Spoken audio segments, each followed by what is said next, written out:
बहुत समय पहले एक गांव में सूर्या नाम का एक किसान रहता था। उसके दो बेटे थे। बड़ा बेटा मेहनती था, पिता के साथ किसानी करता था, लेकिन छोटा बेटा आलसी था, पिता के बात नहीं मानता था। अब तेरे शादी की उम्र हो रही है, जल्दी से अपने पैरों पर खड़ा हो जाओ। कौन अपनी बेटी से शादी करवाएगा? पिताजी, अभी मेरी शादी करने की कोई भी इरादा नहीं है और ना ही मैं कभी किसी से विवाह करूंगा। तुझे जीता तेरी खुशी के लिए हो रही है। खैर, मेरा एक बहुत अच्छा दोस्त है, तू उनके यहाँ कोई काम कर ले। जा, तुझे वह सही राह पर ले जाएंगे। ठीक है, अगर मुझे काम पसंद आएगा तभी मैं काम को करूंगा, वरना मैं नहीं करूंगा। फिर एक दिन विजय को अपने पुराने दोस्त के पास ले गया। अरे सूर्या, क्या बात है? इतने घने जंगल में अपने बेटे को लेकर क्यों आया है? क्या बताओ मुरली, मेरा बेटा एक नंबर का निकम्मा बन गया है। मुझे खेती के अलावा कुछ भी नहीं आता और इसे खेती करनी ही नहीं है, और इसीलिए मुझे भविष्य की चिंता होती है। राजधानी में तुझे अच्छी जान पहचान है ना, अगर तू इसे कोई काम दिला देगा तो बहुत अच्छा होगा। मेरी वृत्ति के लिए तो तू अच्छी से जानता है। सब जानने के बाद भी अपने बेटे को मेरी वृत्ति में डाल नहीं सकता। ठीक है, राजधानी में काम करना है तो देखता हूँ, लेकिन यह इतना जल्दी नहीं हो सकता। कम से कम 10 दिन लग जाएंगे, तो 10 दिन के बाद मेरे पास वापस आ जाना। ठीक है, ये मेरे साथ लौट कर क्या करेगा? इसे यही रहने दे। जिस दिन इसे काम लग जाएगा, इसे फिर से वापस नहीं आना पड़ेगा। इसके लिए यहाँ पर रहना आसान नहीं होगा। हम जैसों के साथ रहने में खतरा हो सकता है। किसानी इसके पल्ले में कुछ नहीं पड़ती है, पर ये दिमाग से बहुत होशियार है। परिस्थितियों के अनुसार होशियारी से व्यवहार करता है। इस तरह पिता उसे मनाकर विजय को वहीं छोड़कर वापस आ जाता है। तो लड़के, तेरे पिताजी तुझे छोड़कर चले गए। तुझे पता है मैं कौन हूँ और क्या करता हूँ? आप इस जंगल में छुप कर अपने साथियों के साथ रहते हो, तो शायद आप डाकू ही होंगे। समझदार हो। फिर तो हमारे साथ 10 दिनों तक रहना खतरों से खाली नहीं होगा। रह लोगे या अपने गांव लौटकर किसानी करना बेहतर समझोगे? आप डाकू हो या कोई और, मुझे क्या लेना देना। मुझे किसी का डर नहीं, जो बोलोगे वही करूँगा। अरे वाह, काफी साहसी हो। सुनो नागेश, इसे अच्छा सा भोजन करा दो। सुनो, अभी भोजन करके आराम कर लो, कल सुबह बात करेंगे हम। उस रात विजय भोजन करके आराम करने लगा।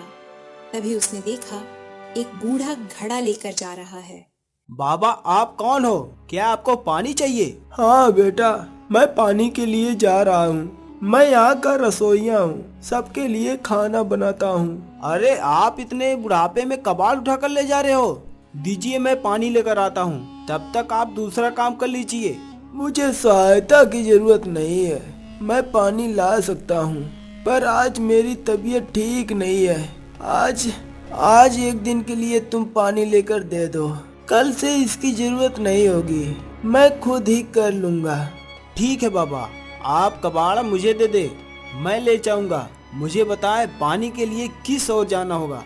यहाँ से कुछ दूर एक तालाब है, वहाँ से पानी मत लाना, तुम्हारे जान को खतरा होगा। वहाँ से और 5 कोस दूर एक नदी है, वहाँ से ही तुम पानी लेकर आना बेटा। ठीक है, थोड़ी दूर है पर सुरक्षित रहोगे। इसके बाद विजय उस बूढ़े के कहे अनुसार पानी लेने के लिए निकल पड़ा। पास में जब तालाब है तो बाबा ने मुझे दूर से पानी लाने के लिए क्यों कहा? इस तालाब में हो सकता है मगरमच्छ होंगे, पर वह मेरा क्या बिगाड़ लेगा। इसके बाद विजय ने जैसे ही एक घड़ा तालाब में डुबाया, एक हाथ ने उसे अंदर खींचने लगा। विजय अपना हाथ छोड़ा लेता है। इस कोशिश में उसके हाथ में एक कड़ा आ जाता है और वो हाथ तुरंत अंदर चला जाता है। वाह, यह कड़ा कितना सुंदर है, इसमें तो हीरे लगे हुए हैं, ये जरूर मूल्यवान होगा। हाँ, पर जिस हाथों में कड़ा था वो कहाँ गया? क्या इसी हाथ के कारण तालाब में से पानी लाने के लिए घबराते हैं? इस घटना के बाद विजय पानी लेकर लौट जाता है और उस गली के मुखिया को जाकर सारी बातें बताता है। तो तुम उस तालाब से ही पानी लेकर आए हो? ये बहुत साहस की काम है। तुम्हारा काम सराहनीय है। देखूं तो वो कड़ा कैसा है, दिखाओ जरा। ये देखिए, ये कितना सुंदर है। इसमें चांदी के हीरे लगे हुए हैं। इसे सुनार को बेचेंगे तो हमें बहुत सारा धन मिल जाएगा, है कि नहीं? आपको डकैती करने की भी जरूरत नहीं होगी। चलो मेरे साथ उसी तालाब के पास चलते हैं।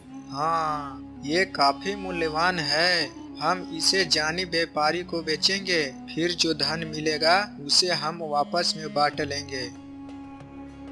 ऐसा तय करके वो दोनों कड़ा लेकर पटना के लिए निकल पड़ते हैं और व्यापारी मंगल सेठी के पास जाते हैं। अरे ओ मुरली, इस बार क्या लाए हो? कोई मूल्य चीज चुराए हो या फिर? मंगल सेठी, इस बार बहुत ही मूल्यवान वस्तु लेकर आया हूँ। ये देखो, ये कड़ा कितना चमक रहा है। हाँ, यह बहुत ही सुंदर और मूल्यवान है। मैं इसका मोल नहीं चुका पाऊंगा। हम इसे महाराज के पास ले चलते हैं। इसका सही मोल मिल जाएगा, केवल वही इसे खरीद सकते हैं। हाँ, लेकिन महाराज को क्या परिचय दोगे? मेरी सच्चाई बताओगे तो सही नहीं होगा ना, इसलिए पूछ रहा हूँ। घबराओ मत, मैं तुमको अपना दोस्त बता दूंगा। ठीक है, चलो चलते हैं। इसके बाद मंगल सेठी वो कड़ा लेकर मुरली के साथ महाराज के दरबार पहुंचता है। महाराज, ये देखिए, ये अत्यंत मूल्यवान कड़ा है जो मैंने हीरे से गढ़कर बनवाया था। और ये मुरली नामी डाकू है जिसने मेरा कड़ा चुरा लिया था। महाराज, मैं जैसे तैसे पकड़कर इसे यहाँ लेकर आया हूँ। इसे कठिन से कठिन दंड दीजिए महाराज। ओ, तो मैं जिस नामी डाकू को तलाश कर रहा था, ये वही मुरली है ना? इसे तुरंत बंदी बनाकर कारावास में डाल दिया जाए।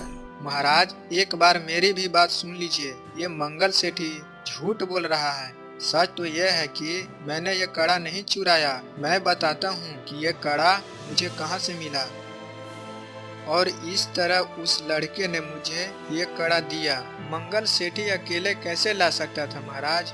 मैं स्वयं चलकर इसके साथ आया हूँ। आप जरा एक बार बात को सोचिए। ये सरासर झूठ बोल रहा है महाराज। आप शांत रहिए सेठ जी। देखो मुरली, मैं उस लड़के को बुलाता हूँ। अगर उसने भी यही बात बताई तो मैं तुझे बिना दंड दिए भेज दूंगा। कोई है? उस लड़के को बुलाया जाए। फिर दोपहर तक विजय को महाराज के सामने लाया जाता है, ये जानने के लिए कि आखिर पूरी सच्चाई क्या है। ठीक है मंगल सेठी जी, इस कड़े के साथ जोड़ी में एक और कड़ा तो होगा, या एक ही कड़े आपके पास है? एक ही मेरे पास है। मैंने मेरे लिए एक ही बनवाया था महाराज। देख लिया महाराज, सेठ जी भी झूठ कह रहे हैं। ऐसे और 9 कड़े हैं जो मैं आपको बता सकता हूँ, पर उसके लिए मुझे आपको थोड़ा और समय देना होगा महाराज। क्या ऐसे बहुमूल्य कड़े 9 और हैं? ठीक है, मैं तुझे 30 दिनों का समय देता हूँ। तुम ले आओ। तब तक मुरली यही कारावास में ही रहेगा। हमारे पास नहीं ला पाए तो तुम्हें भी मुरली के साथ साथ आजीवन कारावास दिया जाएगा। 30 दिन मेरे लिए काफी है महाराज। चाचा, आप चिंता मत कीजिए, मैं बाकी के 9 कड़ा लेकर आऊंगा और आपको यहाँ से छुड़ा कर ले जाऊंगा। ये सब मेरे कारण हुआ है ना, तो मेरा फर्ज बनता है कि मैं आपको यहाँ से छुड़ा कर ले जाऊं। मुझे क्षमा करें, मैं जरूर आऊंगा। इसके बाद महाराज के पास से निकलकर उस तालाब के पास जाता है जहां उसे वो कड़ा मिला था। तालाब में जाकर उसने फिर से हाथ देकर देखा कि शायद फिर से कोई हाथ आएगा। ये क्या, पिछली बार तो तुरंत हाथ में आ गया था, इतना शांत कैसे हो सकता है? मैंने महाराज से कह दिया है कि मैं 9 कड़े लेकर आऊंगा। अब पता नहीं मुझे कड़ा मिलेगा कि नहीं। ठीक है, एक काम करता हूँ, ये तालाब बहुत लंबा है, आगे चलकर देखता हूँ कि ये कहाँ से शुरू हुआ है। उसके बाद विजय उस तालाब के किनारे से होते हुए दूर चला जाता है जहाँ तालाब शुरू हुआ था। इस तालाब के किनारे तो घना जंगल है, शायद यही आगमन होगा। आसपास भी कोई नहीं है। पास में एक शायद गांव है, शायद इस तालाब के बारे में जानकारी मिल जाए।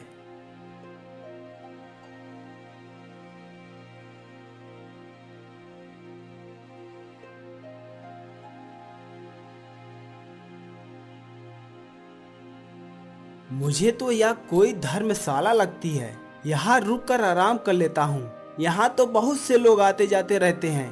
मुझे तो जानकारी चाहिए, शायद यहाँ से मिल जाए।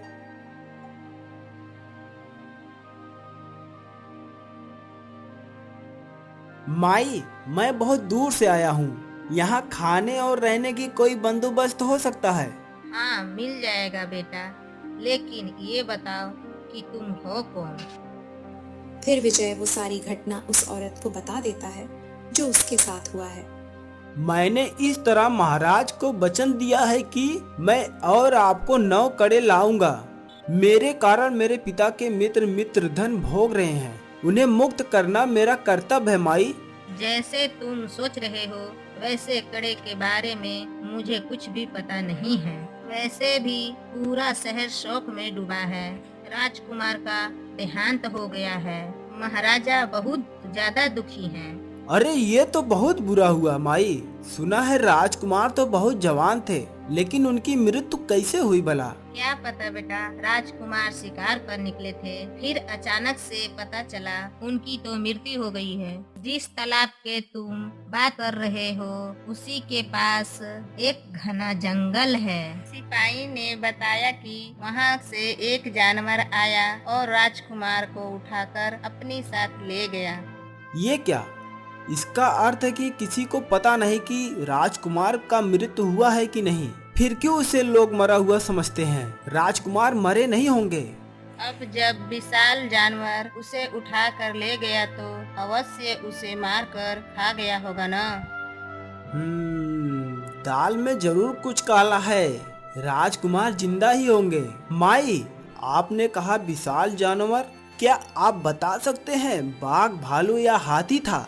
हमें इस बारे में ज्यादा तो नहीं पता है, बस जानवर के बारे में सुना था। तो आवश्यक इसमें कोई गड़बड़ होगी माई। ठीक है, मैं राजकुमार का पता लगा लूंगा।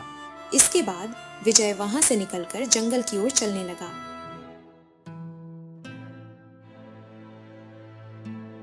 तभी वो एक पेड़ से राजकुमार को बंधा हुआ देखता है। हाँ, यही राजकुमार लगते हैं, लेकिन इन्हें पेड़ से क्यों बांधा है? यही रुक कर देखता हूँ कि आखिर यहाँ हो क्या रहा है। थोड़ी देर के बाद वहाँ पर एक पिशाचनी आती है। राजकुमार, कब तक तुम इस तरह से रहोगे? मुझसे शादी के लिए हाँ कर दो, तुम्हें दर्द सहना नहीं पड़ेगा। ये कभी नहीं हो सकता। तुम राक्षसी से मनुष्य विवाह करेगा, वो भी मैं, हरगिज से नहीं। वैसे तो पूरा राज तुम्हें मरा हुआ ही समझ रहा है।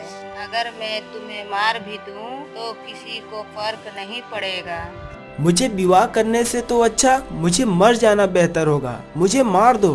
तुम्हें जब से यहाँ लेकर आया हूँ तब से यही कहे जा रहे हो। ठीक है, चलो अब तुम्हारे लिए बढ़िया सा भोजन की प्रबंध करती हूँ, तुम आराम से खाना।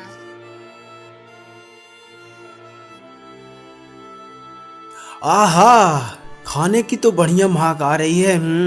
मेरी तो भूख दुगनी बढ़ गई है। अब इस पर हाथ मारना ही होगा। राजकुमार, ये खा लो, नहीं खाओगे तो बहुत कमजोर हो जाओगे। नहीं नहीं, अब मारने का निर्णय ले लिया हूँ तो कमजोर होने से क्या डरना। यही सही समय है पिचासनी से बात करने का। आपको कोई समस्या ना हो तो क्या मैं ये आहार खा सकता हूँ? मुझे बहुत जोरों से भूख लगी है। अरे कौन हो तुम और यहाँ कैसे आए? क्या तुम मुझे देख सकते हो? हाँ, बिल्कुल देख सकता हूँ। तुम्हारी पूंछ, तुम्हारा आकार सब दिखता है। तुम अगर देख सकते हो तो तुम कोई साधारण इंसान नहीं हो। मुझसे विवाह कर लो, तुम्हारा सब भला ही होगा। लेकिन तुम तो राजकुमार से विवाह करना चाहते थे ना, तो मुझे विवाह करने के लिए क्यों कह रहे हो? हमारे नियमों के अनुसार जो हमें देख सके हमें उसी से विवाह करना है। और जैसे कि युवराज ने मुझे देख लिया था तो इस हिसाब से मुझे युवराज से विवाह करना है। लेकिन ये मेरा तिरस्कार कर रहे हैं। अगर मैं इससे विवाह कर लूं तो उचित समय देखकर पिशाचिनी का सिंधार कर सकता हूं और फिर मैं यहाँ से ले जा सकता हूँ।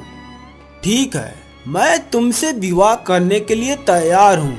विजय ने उस पिशाचिनी से विवाह के लिए हाँ कर दिया और जैसे ही विवाह किया अचानक से पिशाचिनी एक सुंदर युवती में बदल गई।